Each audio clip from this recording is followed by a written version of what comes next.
It was another quiet night at the office. No phone calls, no messages, nothing but junk mail and overdue bills to keep me company.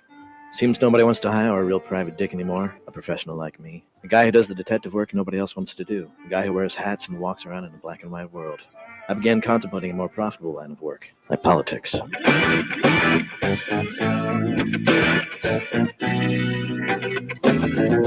are the show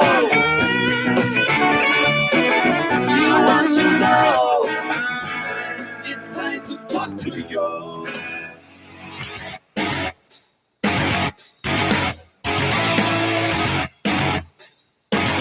right. Good morning, and welcome to the Sunday edition of the Joe Mangiacotti Show here on AM 830 WCRN. I'm here technically till 7 o'clock when, conservatively speaking, picks up with Mike Wade and Peter Blute at 9 o'clock this morning. A great way to spend Sunday morning listening to AM 830 WCRN. Let's not forget, you can join the conversation anytime over the next hour, or 6 hours for that matter, at 508-871-7000. It's 508-871-7000.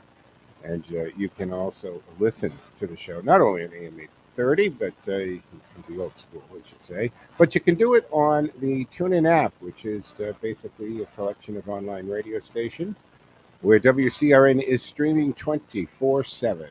The TuneIn app, if you don't have it on your device, it takes seconds to download it. Punch WCRN right in there, find it, hit that like button so we know you're there. I'm also streaming on my social media platforms, Facebook and Twitter account at Joe Mangi, M-A-N-G-I, Joe Mangi Show, LinkedIn and YouTube channel, as well as Twitch TV at Joe M Show. Right, so several ways to listen to the show. 508-871-7000 to join the show. And, of course, our text line at 617-297-8388. Or you have the option of emailing textjoe@radio@gmail.com. It appears on the same screen in real time if you want to reach the show during the week, because there's an article, a link, something you want to send me, some of the memes, some of the funny stuff, some of the stuff I can't use on the air. You can do that at joemshow@gmail.com. joemshow@gmail.com. I think that takes care of most of the housekeeping. Shane is flying the board back at HQ. Good morning, Shane. Good morning, Joe. Are you staying cool today? Yeah, I'm in a central air-conditioned unit here in my bunker, so I'm fine. I'm comfortable. Excellent. What are we going to hit? Are we hitting the 90s today? I believe so. I think that's on the agenda once again. So you know what to do, folks, right? You got to keep cool. You don't overexert yourself. It's not the day to mow the lawn, do yard work, obviously. Are they setting up these cooling centers in the big cities? Shane, they've been doing that? I'm not sure. I mean, it's not a bad idea, that's for sure. Well, you know, we're watching places in Europe, right, who are setting guidelines saying that you can't set your air conditioner below 80 degrees in the workplace. 80 degrees. I think the military stops doing physical work at 81 or 82 degrees, folks. This is the Green New Deal, the Green New World we're going to live in, because the demands of air conditioning and power aren't going to be able to keep up. Well, the demands are going to be too much for wind and solar. Right? Europe and we have to start looking at modern, I think, nuclear, not the nuclear plants of our parents and grandparents that were built in the 60s and 70s, but the smaller, cleaner nuclear sites, I guess. But fossil fuels is plentiful and it's on demand.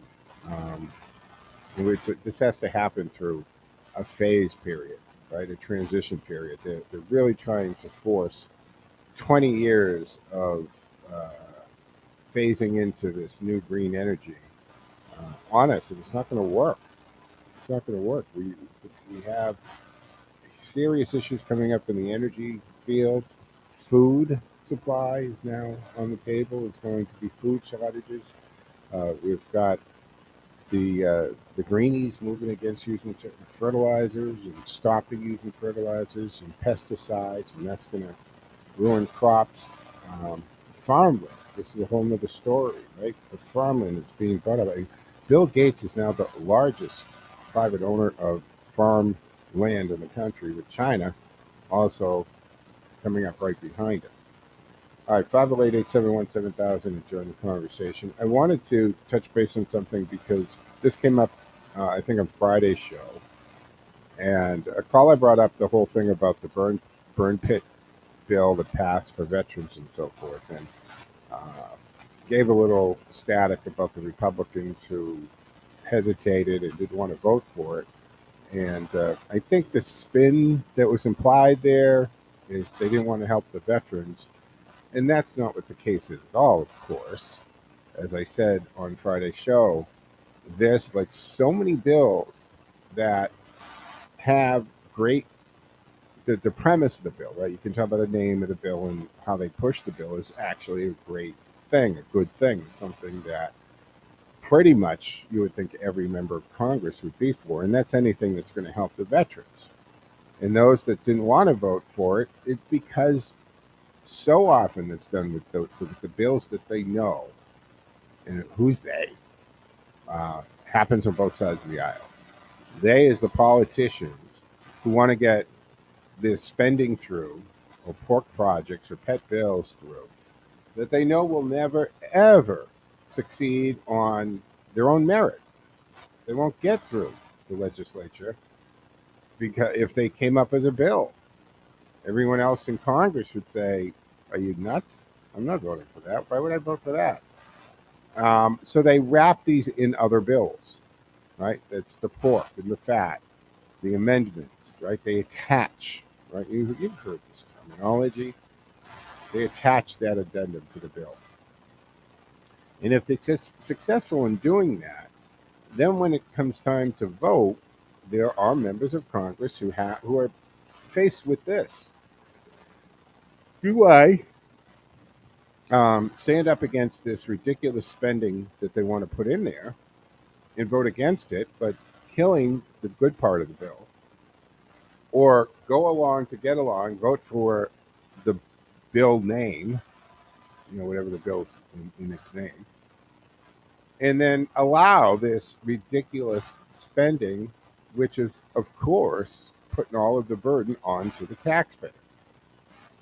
So these burn pits, you need to understand, when troops were based in Iraq and Afghanistan and elsewhere, they routinely burned their garbage.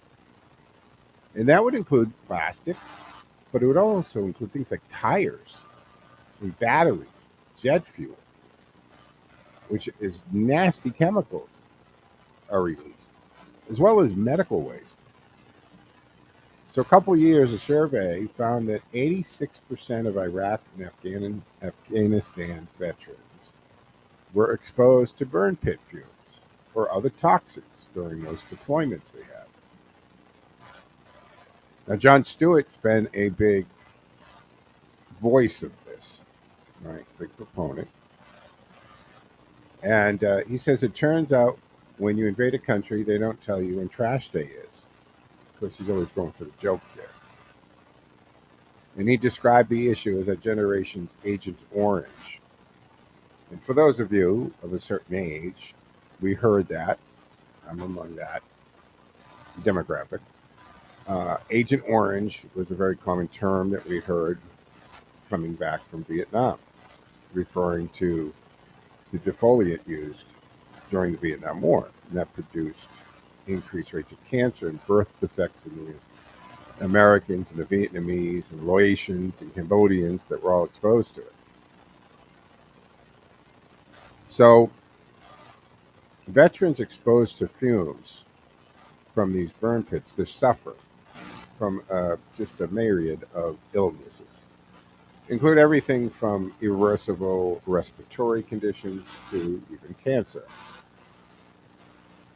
So this is a serious problem that our veterans, again, doing America's bidding, get exposed to some horrific stuff.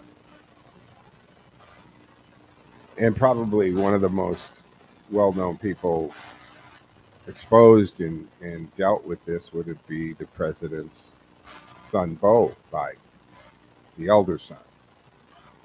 And he was exposed to toxins from burn pits during deployment in Kosovo and Iraq. And he died of brain cancer in 2015. He was only 46 years old. Now, Biden said in 2018 that, he was not aware of any direct scientific evidence of a link between the burn pits and his son's cancer. But it seemed by 2020, a little saucier here, announcing that his State of the Union address that one of those soldiers who was never the same after being exposed and breathing in that toxic smoke from the pits was his son, Major Beau Biden. So this bill that was put up for the veterans, and it's something that has been happening for a long time, and fighting for recognition of their illnesses and problems. So it's been about 15 years. And the Department of Defense and Veterans Affairs claimed that there wasn't enough scientific evidence to tie those illnesses to the burn pits, and that therefore the suffering veterans were not eligible for health benefits. While the legislation passed the Senate, and the Times described it as the biggest expansion of veterans' benefits since Agent Orange Act of 1991. And that would allocate about $280 billion over the next 10 years to treat veterans suffering from illnesses linked to burn pit exposure. It also requires the VA to presume that certain illnesses are linked to burn pit toxins, making it easier for veterans to access care. This all is great stuff. Now, it was called the Honoring of PACT Act, and PACT stands for Promise to Address Comprehensive Toxins. And that was introduced in the House last summer. It got a major boost when Biden named it as a top priority. And this is what passed. Now, we're going to take a quick break here, 15 minutes after the hour. When we come back, I'll tell you why some people wanted to vote against it and inserting $400 billion in unrelated spending, and then relying on public sentiment to ram the bill through. All right, stay tuned to the Joe Mangiacotti Show. And we'll go to the phones when we come back on the other side, folks. 508-871-7000. Stick with us. Back in a moment.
Hi, this is Jerry Doherty, host of Making Money Last, heard weekdays 11 to noon right here on WCRN. I'm always interested in learning why retirees choose to work with my firm, Boston Independence Group. So I asked my clients, and they told me two main things. First, I'm not trying to be all things to all people. And second, I'm specialized, focused solely on retirement planning. You see, we're distinguished from other financial firms in that we do one thing, and we do it exceptionally well. We help people live better in retirement. That's it. So if you're close to retiring or have recently retired, we can do for you what we've done for hundreds of other retirees throughout New England. Live better in retirement. And if you'd like to live better in retirement, give us a call and we'll show you how. My toll-free number is 877-772-1776. Again, that's 877-772-1776. And you can visit us on the web at bostonindependencegroup.com. This is the Joe Mangiacotti Show. We are the show you want to All right, folks. Welcome back to the second segment of the Sunday edition of the Joe Mangiacotti Show here on AM 830 WCRN. And I'm talking about the burn pit bill. And as I said, so a caller called up and implied that the Republicans who voted against it were against the veterans. And it's not the case. That bill passed the Senate 84-14 back in June. And the 14 nays in both abstentions were, in fact, Republicans. But they had to do this do-over for a technical thing. And that's where it ran into a snag. The bill passed the House in March 256 to 174. All the Democrats and 34 Republicans voting in favor of it. But you see, Senator Pat Toomey was the first one, and when he joined 40 other Republicans to block it in the Senate, because he said, hey, you're doing the oldest trick in Washington. And this is, you've heard me talk and bitch about this forever, these add-ons and addendums by inserting a $400 billion, with a B, billion dollars in unrelated spending, right, into the bill. And then they rely on the public sentiment to ram the bill through, because that $400 billion could never, ever pass the legislature, either chamber, on its own. So that's why you have fiscal responsible conservatives in the House and the Senate who say, stop that. You want us to put another $400 billion in spending on the backs of the taxpayers. And when we don't want to vote for that, you're using the good part of the bill to come after us. And that's, caller, that I was talking about, loaded with pork in spending. Stewart went after Ted Cruz on this, and Cruz came back and said, hey, Stewart, you're wrong here. The bill gives a $400 billion blank check separate from Vets Care for unrelated pork that will supercharge inflation. We're at a 40-year high inflation. Adding another $400 billion in government spending and taxes in the backs of American taxpayers is not going to help our situation. As Cruz said, as did basically all the other Republicans that had a problem with this, I support the PACT Act. Right? That's $679.4 billion. That's a lot of money. But that is specifically to help the veterans affected by these burn pits. And they want to put another $400 billion in there. There's nothing to do with veterans. It has nothing to do with treating them. It's pet projects and pork and spending from their districts and stuff they just want to get done. And they piggyback it onto this. And then they call you names if you question that or you don't want that on there. So that, folks, is why you had some Republicans against this. And that's why I said on Friday's show, they didn't vote against the PACT Act for the veterans. They voted against the ridiculous. I know we throw these numbers around, folks, and they blend into each other and they don't mean things. But $400 billion is a hell of a lot of money and is going to further increase our inflation and destabilize our dollar and cause problems. So they said nay to that. That's what that's about. 508-871-7000 to join the conversation.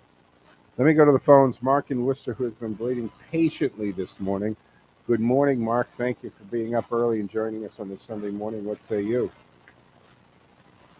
Yeah, I'm glad you brought up the caller on Friday's show, which I was listening to. And as you have stated on your show multiple times, numerous times, you can call up and you can voice your opinion, but you can't make up your own facts. And I'm glad you called him out on the facts. Thank you. Thank you. Now, the second thing I want to bring up briefly is I read yesterday the New York Post, and apparently the governor and the mayor of New York, they're all up in arms because Governor Abbott is sending buses to Port Authority in New York with undocumented illegal aliens from his state, and he's dumping them in Port Authority, and there's the wailing and the gnashing of teeth, and how could they do this? You know, listen, read the damn Constitution of the United States, folks. Article 4, Section 4, the United States shall guarantee to every state in the Union a, quote, Republican form of government, and shall protect each of these said states against invasion. Now, what's the second part of that, of Article 4, Section 4, shall protect each of these states against invasion. I mean, that's self-evident what's going on at the southern border. They're not being protected against invasion by the federal government. That's the first one. And the second one is a little bit Republican form of government. What goes on further to say that what is a Republican form of government, or whether one exists in a state, is determined by the political power, quote, legislature of the United States, and not by the judicial, which means judges. In other words, judges cannot usurp what has been passed into law by the legislature, which is the Congress, to suit their own whims, or that they don't like the law that doesn't pass their particular smell test. In other words, what's going on at the southern border out of Article 4, Section 4, is in direct violation of the Constitution. Got it. Mark, I actually... And that's why Go ahead. Go ahead. And that's why Governor Abbott, and he stated it clearly to the federal government and the powers that be in the administration, you were in violation of Article 4, Section 4 of the U.S. Constitution, and I'm going to, since you are violating the Article 4, Section 4 of the Constitution, he stated that publicly, that I am sending them to other parts of the country because you are violating the U.S. Constitution. There you go. Mark, good call, because, and thank you for bringing that up. That's actually exactly was my, and it's, people would think we rehearsed this, because this is exactly my next topic I was going to move into, is this, and I'm going to talk about the reaction of Mayor Bowser and Eric Adams, which I think is completely hysterical, because they're asinine about a couple of in the big picture, right? A fraction of the number of people that the physical border states. I'm talking about the states that actually abut Mexico, because let's face it, folks, every state in the Union, in the continental United States, is a border state now. And let's not forget that the original redistribution of migrants is the Biden administration. The Biden administration was shipping people. Remember the planes in the middle of the night? And Jen Psaki tried to tell us that, 2 o'clock, that's not really the middle of the night, 4 o'clock, whatever her issue is, when she got into it, Peter Ducey.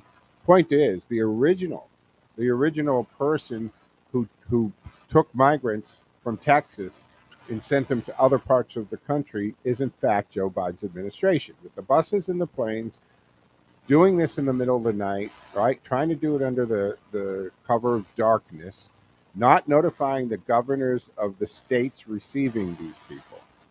And when that was happening, you didn't hear anything from the Democratic mayors and governors of these states and cities.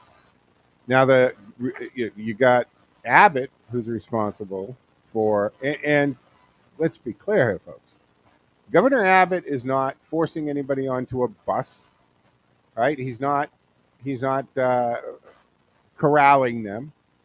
He's just making them available.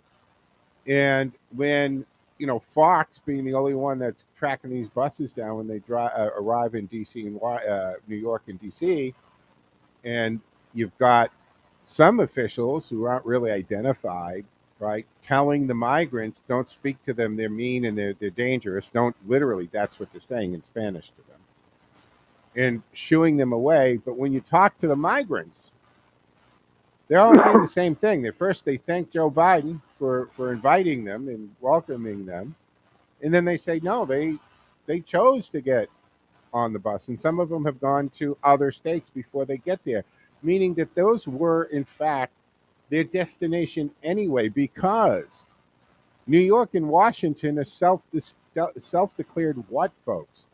Sanctuary cities. They've declared themselves sanctuary cities. What do you think is going to happen? Of course they're headed there, whether with or without the help of Governor Abbott and his buses. These are cities that say you can get a driver's license. You can work here legally. If you're arrested, you're not going to be deported, right? They have all these wonderful things that will happen and things that won't happen if you're a migrant and you're here illegally. So naturally. So everybody wants to be a sanctuary city till it's time to be a sanctuary city. Because when you're a sanctuary city, you're going to get a population explosion of migrants. Now, are you just stupid or trying to pretend they weren't going to come there? I don't understand how you don't know this. So when I hear Eric Adams and Mayor Bowser asking for the National Guard, which of course they attacked Trump when he said we're going to send the National Guard to Texas and Arizona. But look at Mark. Thank you for the call. Awesome call. Appreciate it. But we have to take a break at the bottom of the hour here on the Sunday morning edition of the Joe Mangiacotti Show on AM 830 WCRN. Stick with us. We'll be back on the other side as we continue with the second half of the Sunday morning show.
Sell you that cheap bottle of wine. But at Julio's, it's always been about service, selection, and knowledge. Whether it's that perfect dinner wine, a hard-to-find whiskey, or that beautiful craft brew, Julio's has it all in our massive selection, along with our in-house tobacco shop, our specialty food items, and over 300 hot sauces. And if you don't have our Julio's Liquors VIP app, you're missing out on tastings, flash sales, and events. At Julio's Liquors, it's all about getting you what you want. No pressure, no commission, ever. Julio's Liquors, Route 9 East in the Westboro Shopping Center. Service, selection, and knowledge.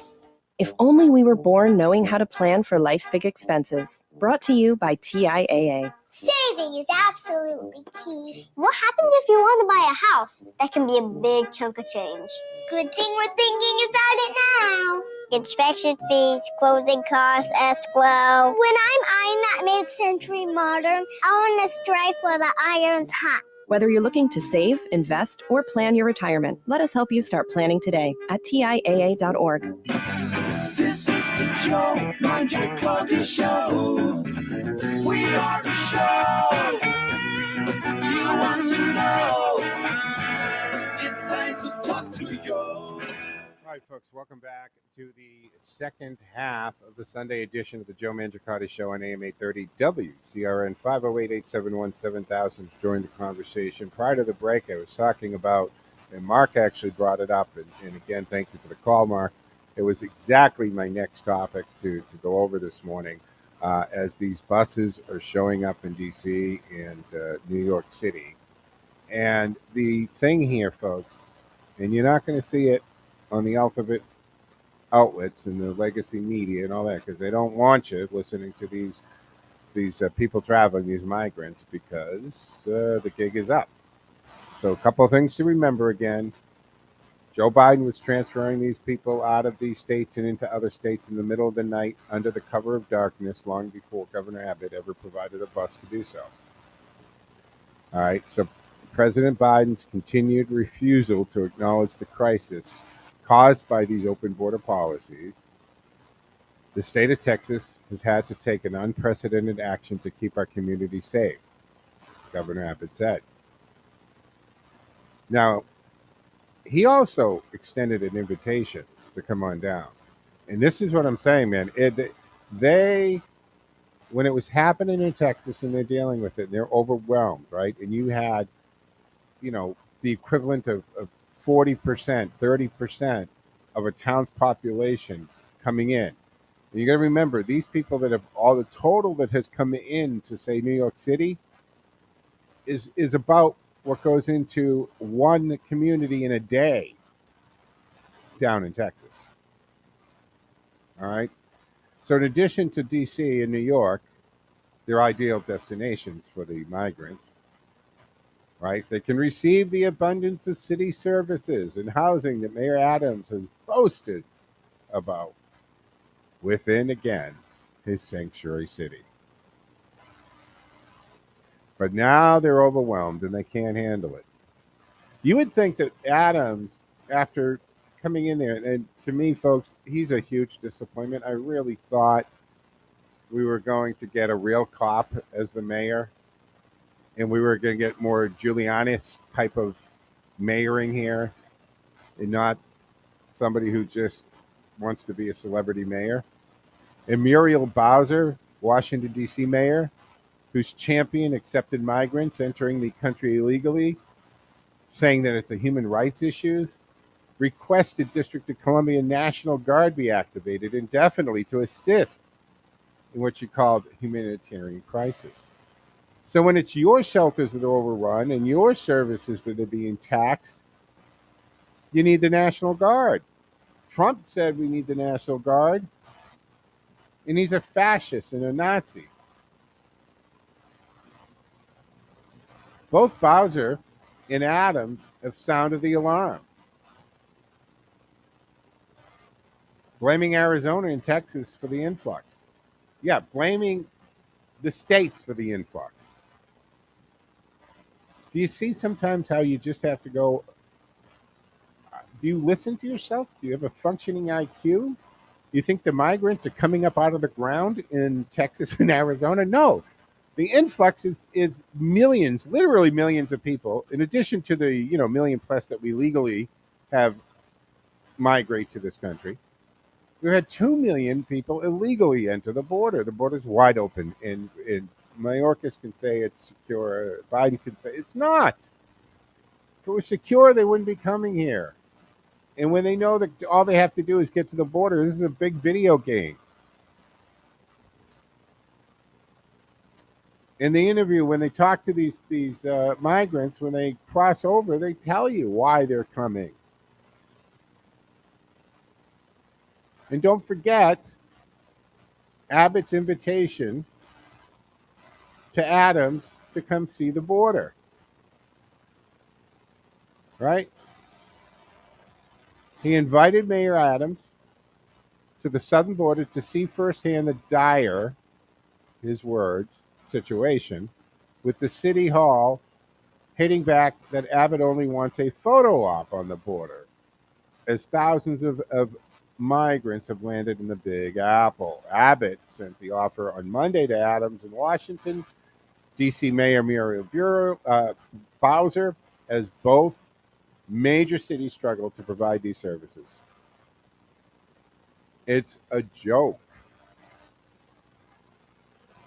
And because President Biden continues refusal to acknowledge the crisis caused by his open border policies, the state of Texas has had to take the unprecedented action to keep the community safe. Now, in addition to DC and New York, it's the ideal destination for these migrants, right? Who can receive the abundance of city services and housing that Mayor Eric Adams has boasted about within the sanctuary city?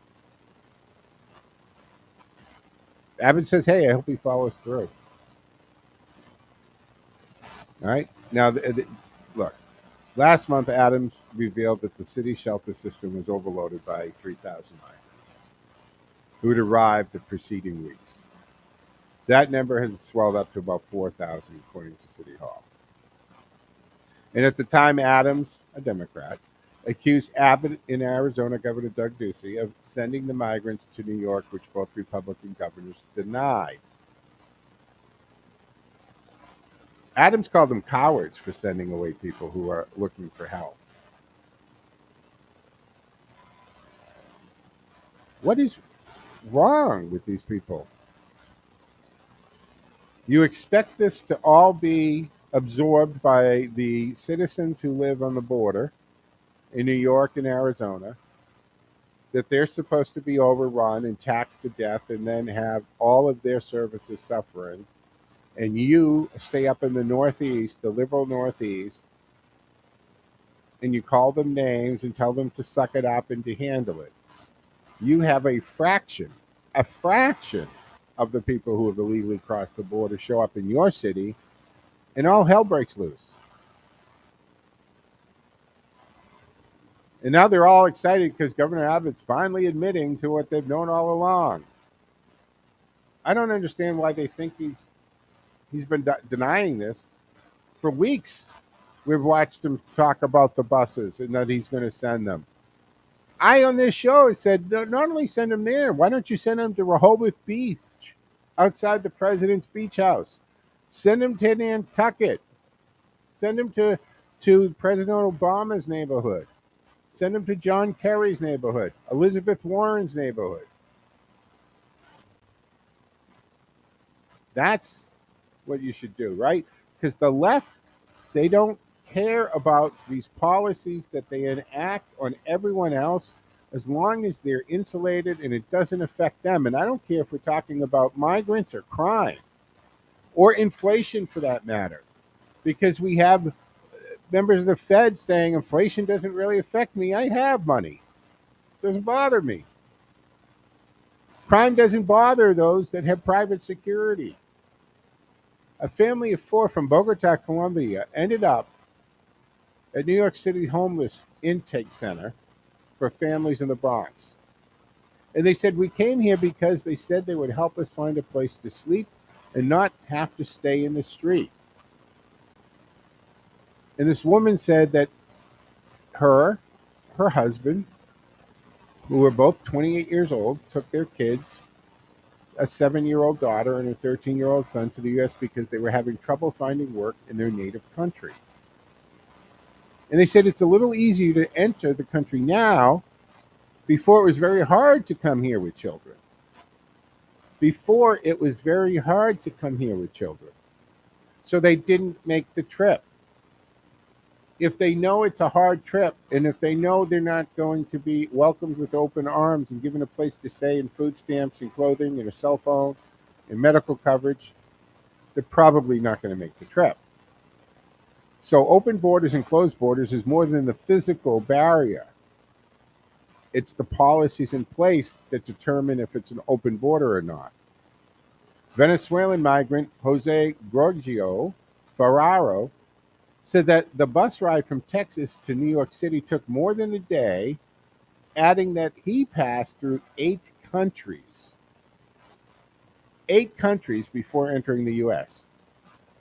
What have I said about that?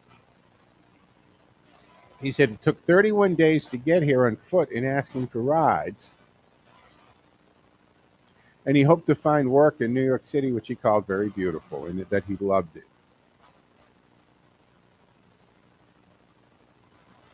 If you go, you're not seeking asylum if you go through 8 countries to get here.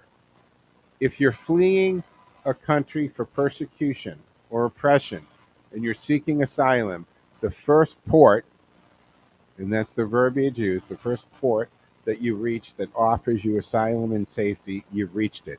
Anything after that, you're simply a migrant looking to move. It's not, in fact, at that point, seeking asylum. 508-871-7000 to join the conversation. What say you? Let's go to the phones. Ken has been waiting patiently. Hey, Ken, good morning, sir. What say you? Good morning, Joe, and a warm morning. Hello again, Patriots. Morning. It is again Hall of Fame, Hall of Shame Day. Excellent. So I thought I would. We usually do the. Do we do the fame or the shame first? Usually It's shame right? first. Oh, shame. Okay. Let's do Hall It's of usually shame. first. Yeah. State Attorney Andrew Warren. Yeah. Here's Tell people silent. why. You up on that? Oh, okay. All right. Yeah. So he happens to be the Hillsborough County Attorney General, Florida. And Thursday, he got a rude awakening from the governor. Thank you. Because he happens to be a law enforcement person who refuses to enforce the law. So lo and behold, he's not doing his job, and the guy above him says, "You pay a price." And he's been suspended. Yeah. Now, did you, when I covered him the other day, did you hear that part of the show? I might not have. Okay, yeah. I really got into that about not doing your job. And the rest of us, Ken, you show up, you don't do your job. I even said, if the station flipped the switch on Monday and Friday at 1 o'clock, right? How many times could they? Now I remember. I did catch that part. Yeah, and if I wasn't there, how long would the Joe Mangiacotti show be on the air on Yep. Fridays and Mondays, right? So everybody has to Exactly. deal with this. You don't do your job, then you don't get to keep the job. And so glad that this guy was let go, and he was the only one, I think, right. This is Tampa, Hillsborough County, Tampa, Florida, right? Hey, Ken, you can hold on. We got to take the break here for the third break, fourth and final segment coming up, folks. We'll be back on the other side. Ken, stay on the line. Joe Mangiacotti, stick with us. Back in a moment.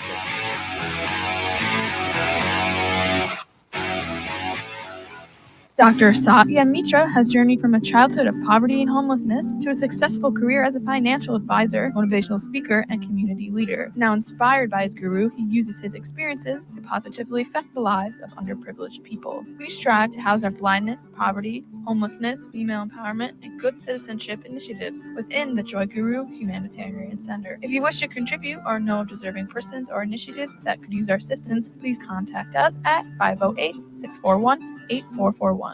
93% of adults listen to the radio each week. Of those exposed to radio ads, over half made a purchase. Despite how often the media reports on newer forms of advertising, it is, in fact, free broadcast radio that most effectively reaches and truly influences customers. Radio allows you to place your company's message directly to the radio audience for 30 or 60 seconds, and it's a gold mine. Radio advertisements are more memorable compared to written and visual ads. It's just this simple. Sound is stored more effectively inside memories. Reach over 90% of this market's potential customers with your radio message on WCRN Full Service Radio. Call station manager Chris Thompson at 508-870-5803, extension 222, or visit WCRNradio.com. Enjoy sitting down with your family for an Italian home-cooked meal? A trip to Ziti's is just like that, every time. The smells and tastes of true time-tested Italian recipes, the best in Italian cuisine, served by some of the nicest people you will ever meet. Ziti's fine Italian cooking is a favorite in Metro West at Turnpike Road in Westboro. Every meal at Ziti's is one you will remember. Head on down to Ziti's, all the best food Italy has to offer, right here in your backyard.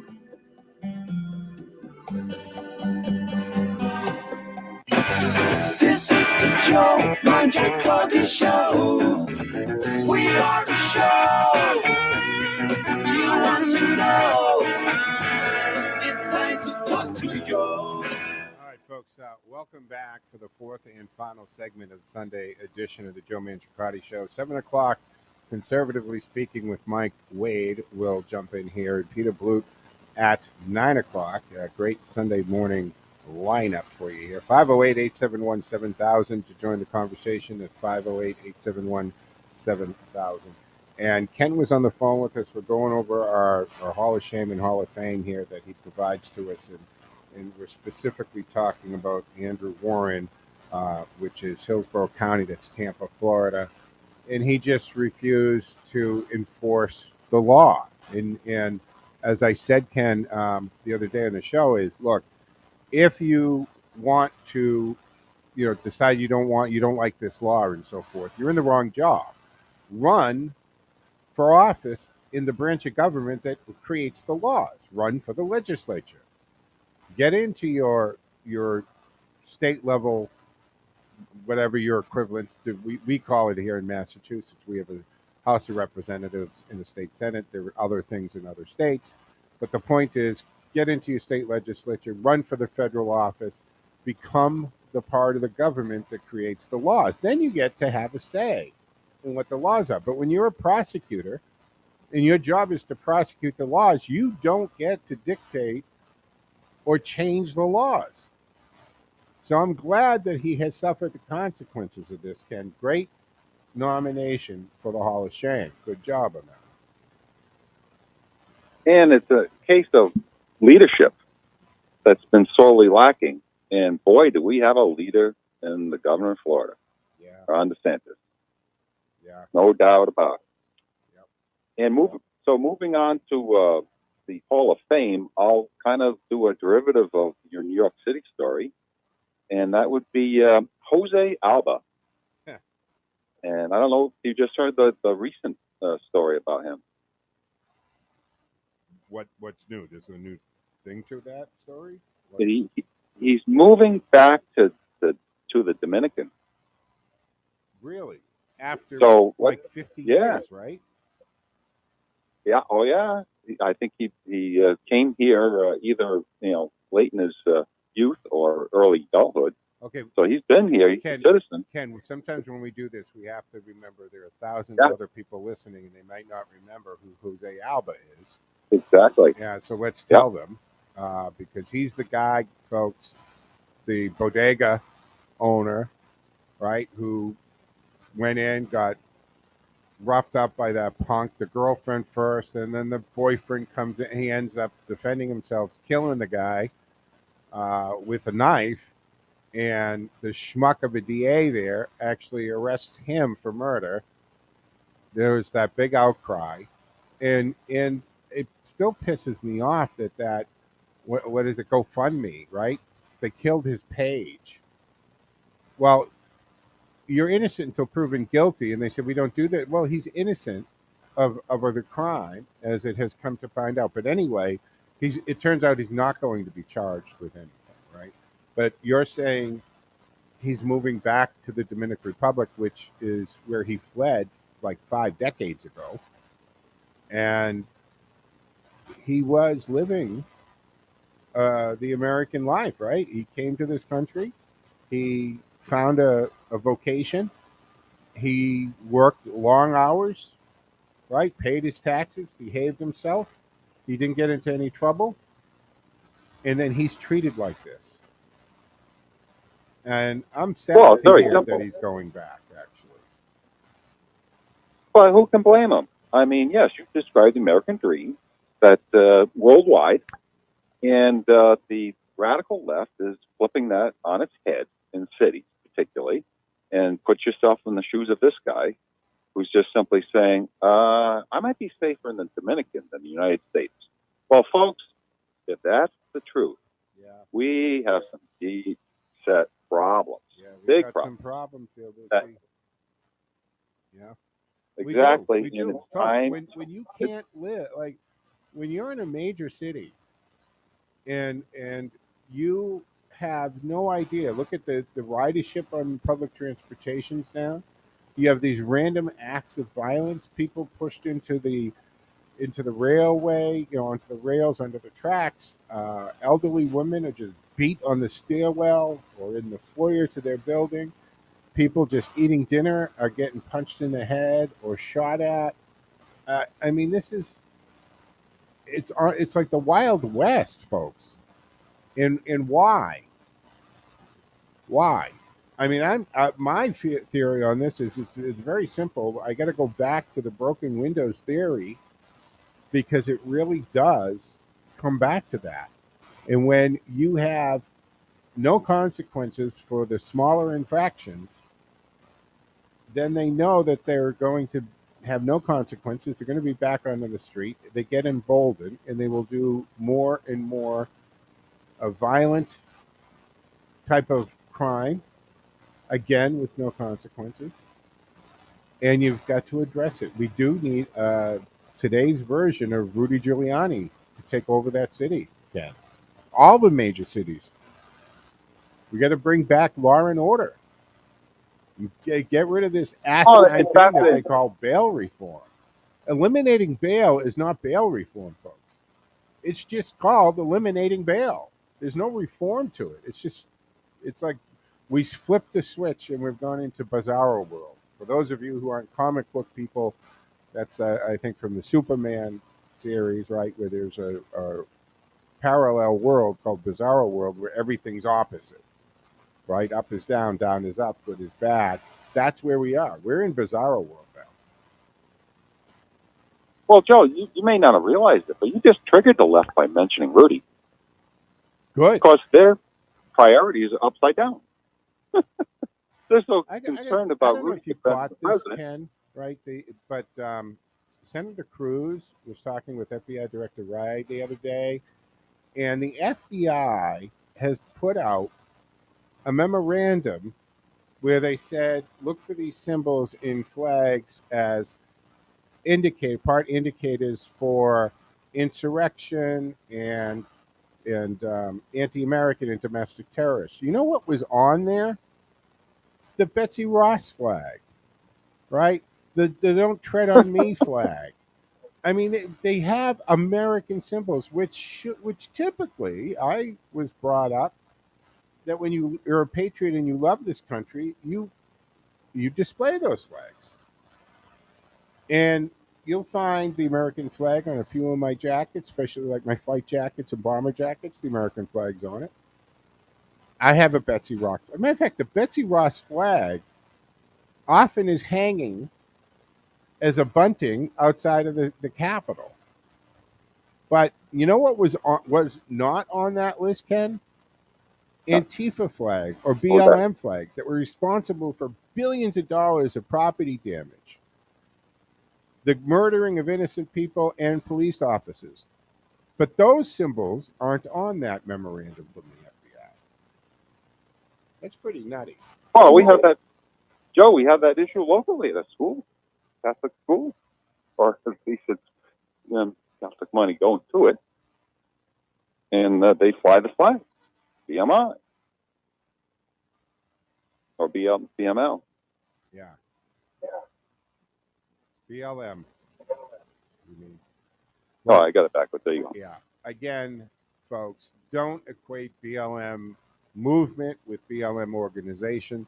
The organization is nothing but a con, right? They have spent millions of dollars in private mansions and graft paying brothers and husbands and boyfriends off the payroll, not filing the proper paperwork that every other nonprofit has to file.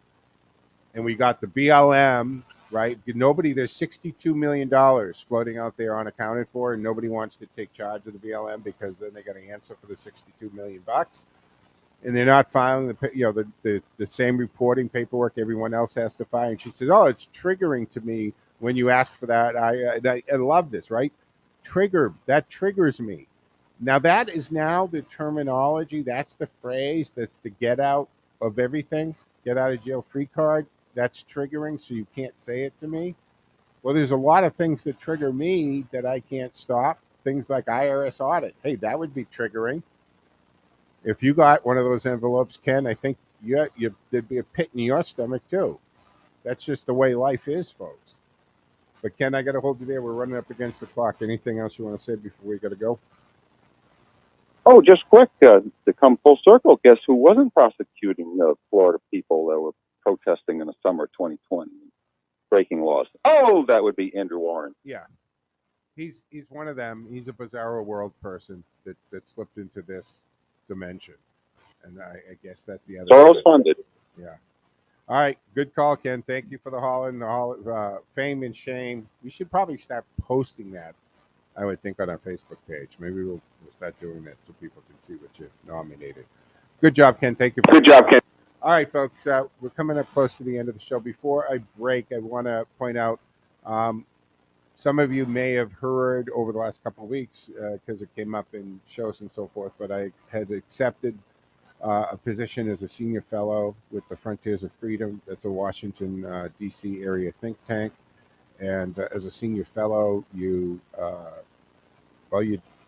debate and you talk about issues and you get the word out. And that's part of the role of it. And one of the things that this Frontiers of Freedom will do is a weekly Frontiers of Freedom report. You can now see that on Rumble. It's myself, the president of Frontiers of Freedom, George, is on there with a couple other of the senior fellows. And so each week we'll do an hour video show that we talk about what's in the news and issues. And you can see that on Rumble. And I'll post the details on my social media for it. But that's one of the roles I've taken on as a senior fellow. You can find it at ff.org. Very simple to get to, Frontiers of Freedom. And again, the website is so simple, ff.org for organization. So check that out, and you'll see Tom and Dr. Larry, myself and George on this panel, and we'll do that every Friday. And it will be posted sometime Friday afternoon. All right, folks. Mike Wade up next with conservative speaking here on the Sunday morning lineup on AM WCRN. I'm Joe Mangiacotti, and thank you for joining me on Sunday morning. Joe,